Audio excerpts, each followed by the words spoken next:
All right, this is Jim coming at you live with the Real Estate Expert Online.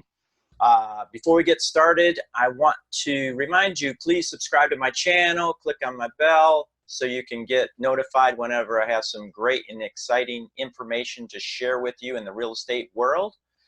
So let's get started. Today we're going to talk about the top 10 things of the reasons why real estate agents fail. So I know it's kind of depressing, folks, but if you don't want to fail and you're looking to get into real estate, let me point out the top 10 things to be aware of so you don't make those mistakes. First of all, false expectations. A lot of real estate people that get into the business, they get in under false pretense. They think it's a big get-rich scheme type of thing. It's real easy to do, and then they find out later after they spent money on getting their real estate license that it wasn't what they thought it was. So what I always encourage people to do, just like with any business, if you're looking to get into a business, shadow somebody else that's already doing the business, and that way you know exactly what that business model's like, and so you don't make the mistake of wasting your time going through the process, then later finding out, gosh, this really wasn't anything that I thought it was. A lot of times people plug into those, HGTV channels, and they see, the fix and flippers and all that stuff, and they make it look easy, but they don't really show the behind the scenes type of thing going on and what the real world is real estate is. So just be weary of that. Number two, they treat it like a hobby. They treat the business like a hobby, and that's a big mistake.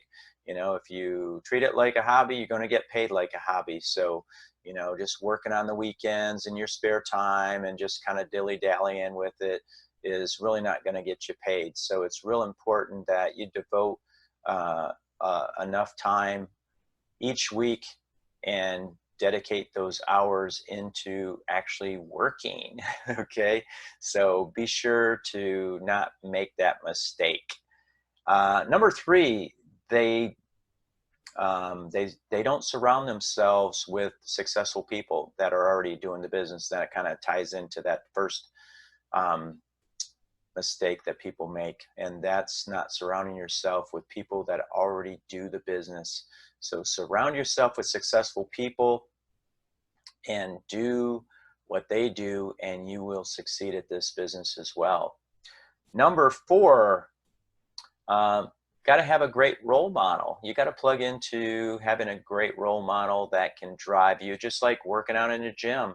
If you don't have somebody pushing you every day and making you accountable for the things that you have to do each and every day, then you're going to set yourself up for failure. So be sure to get yourself a great role model, okay? All right. Number five, they're not willing to put the hours in. Again, that kind of ties in with a couple of the other ones I mentioned, but they don't want to put the work in. They think it's just really easy to sit back and business is going to come to them, and you're really just setting yourself up for a big disappointment and a letdown. So be sure to put the hours in each and every day, just like you do any business out there. Number seven, they have no phone skills or people skills.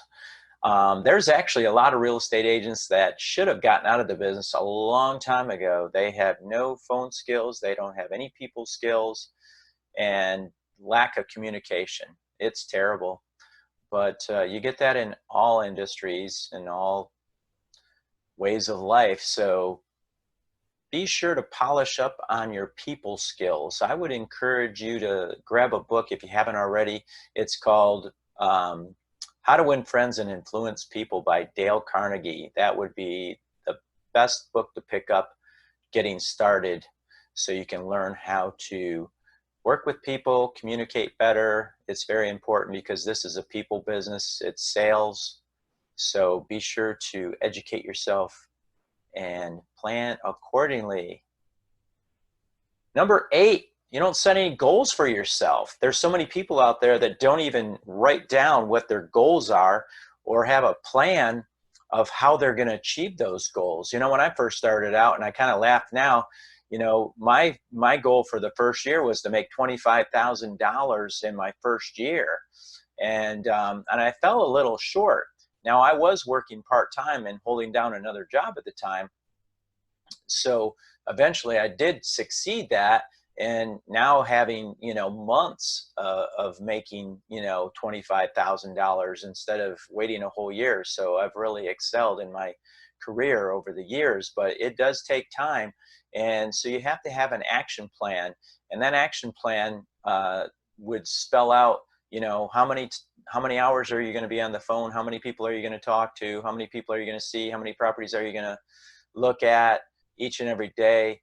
And so you can have a plan of action, so you can reach that goal that you have set out for yourself. And then don't be afraid of setting goals that you may not reach.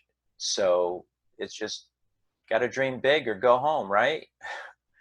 So number 9, poor schedule and poor planning. People don't plan properly or schedule very well.